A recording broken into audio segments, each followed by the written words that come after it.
Hey, what's up, Transtastic? It's Sunday, and this week we're talking about waiting for transition. So before I start, I have an announcement to make. It's weird that you can see my glasses lines because of the lighting, but that's not the announcement.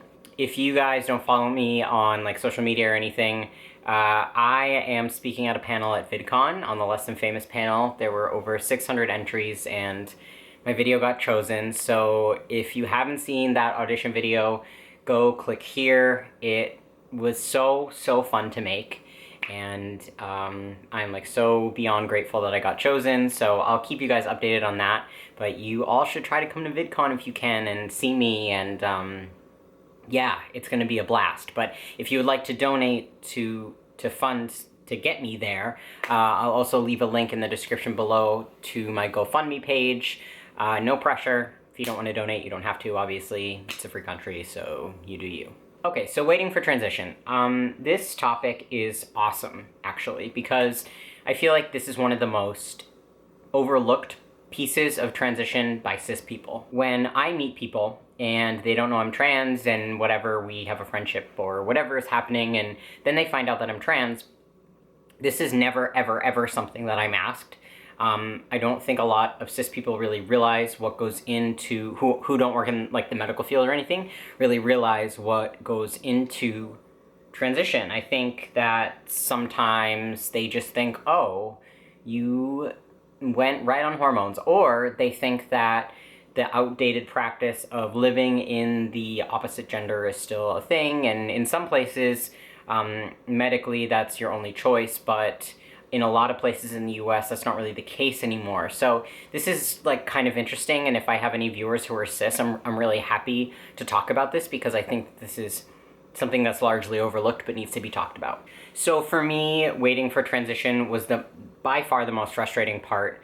It was miserable, actually. I think that out of all of the steps I've taken in my transition, waiting for hormones and for therapy and just to begin the process as I saw it was just, it was just so depressing, because I don't know, I knew it, and I had spent so much time making sure that this was right for me and making sure that I wanted hormones and I wanted to transition in all that. And when I finally knew and it finally clicked in my mind, all I wanted was to start transitioning, and I couldn't.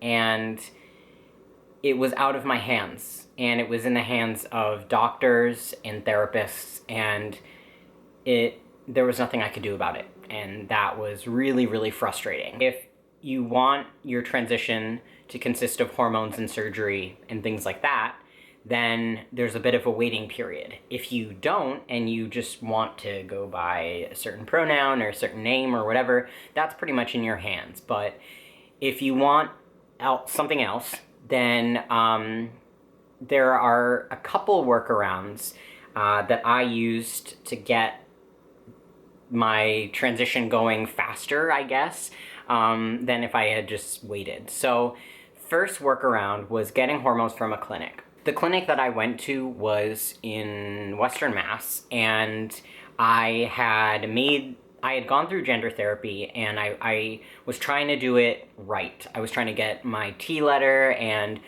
be evaluated and go through the whole process that's pretty traditional, but my therapist wouldn't give me a letter, and I just was like, you know what, screw you, I'm gonna do this on my own, which is not as easy as it sounds. And the clinic actually that I got hormones from was an informed consent clinic. Basically, they didn't need a letter. I just went in and I signed papers saying I understand what testosterone does to my body, and then they wrote me a prescription and showed me how to inject one time, and now here I am. A lot of places do that. Most places don't. The clinic that I went to for that doesn't do that anymore. They actually require a letter from a therapist, and they require, I think, 2 follow-up visits before they'll prescribe you, or I'm not really sure what the process is now, but that workaround that I used at that specific place no longer exists, so that isn't possible anymore.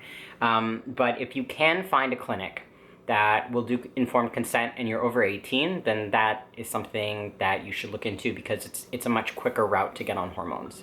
As far as surgery goes, it's a little more complicated, obviously. Hormones are kind of something that even if you're so desperate, you can like use a friend's hormones, but you can't like use a friend's surgeon. It's like, you can't, don't do that, by the way. Don't use a friend's hormones. You should go through the proper channels. But I'm just saying that surgery is a little bit different because it's even more out of your hands than hormones is. So for surgery, I guess, I don't know, it all depends on, there are many factors. Whoa, hey. There are many factors going into surgery, and you know, picking a surgeon, and if your surgeon takes insurance, and if your if your insurance will cover it, and if it's your parents' insurance, and if they'll front you the money, or if you need to get a loan, or if you have the money. It's just like, it's so much more interwoven than hormones is, in my opinion.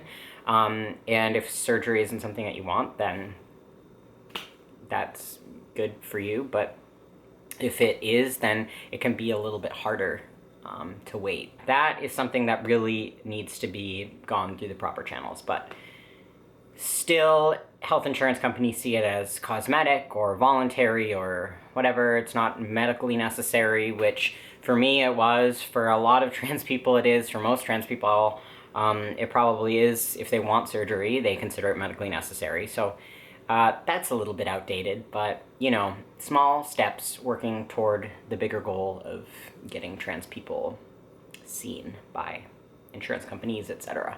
Okay, so it's not an advice week, but I'm just going to give you a little bit of advice. So if I could, like, go back in time and tell my pre-transition self who really wanted testosterone and etc., anything, I think it would be that it will come. If you build it, they will come. I don't even know what movie that's from. I just know the quote. If you know what movie that's from, please tell me, because that would be nice to know. Yeah, I was just so impatient, and waiting was like the last thing I wanted to do. But if I could like go back and talk to myself, I would just be like, you know what? It's gonna happen, okay? Like, one way or another, you'll find a way to make it happen, and it's all gonna be okay. And it's so different now to think about it that way, because I have testosterone, I'm able to get testosterone, I've had surgery. It's like, I don't really have to think about that, like, anymore, and there's really no hastiness or waiting at all, ever. So it's easier to just kind of, in hindsight, be like, oh, you know, it's not that big of a deal. But really, I would just tell myself to, like, calm down, and everything will be okay, and parents will become supportive, and not for everyone. I'm talking to me, to my past self here. If you can make things in your control, that would be good. Like, if you can find an informed consent clinic, if your family is not supportive and you can live with someone else or something, just do anything you can to make your circumstances better. The happier the rest of your life is, I feel like, the better your transition will go, and the more patience you will be able to have. If your life's a shit show and a mess, and this is something that you really need, and you're just waiting for it, it's gonna seem a lot more apocalyptic than it might be if you had resources and family and friends and a support group, or, you know, whatever. So there are so many resources out there. But yeah, if anyone has any questions about informed consent tea or whatever, feel free to ask. I go to the Fenway Health Clinic in Boston now. That's not where I got my tea from, but that's where I get it from now. It's where my doctor is. I've heard a lot of mixed reviews about that, but I've had nothing but good experiences. So if anyone has any questions about Fenway Health, leave them in the comments below, and I'll try to answer them to the best of my ability. All right, guys, thank you for watching. As always, thank you for your support, and I'll see you all next week.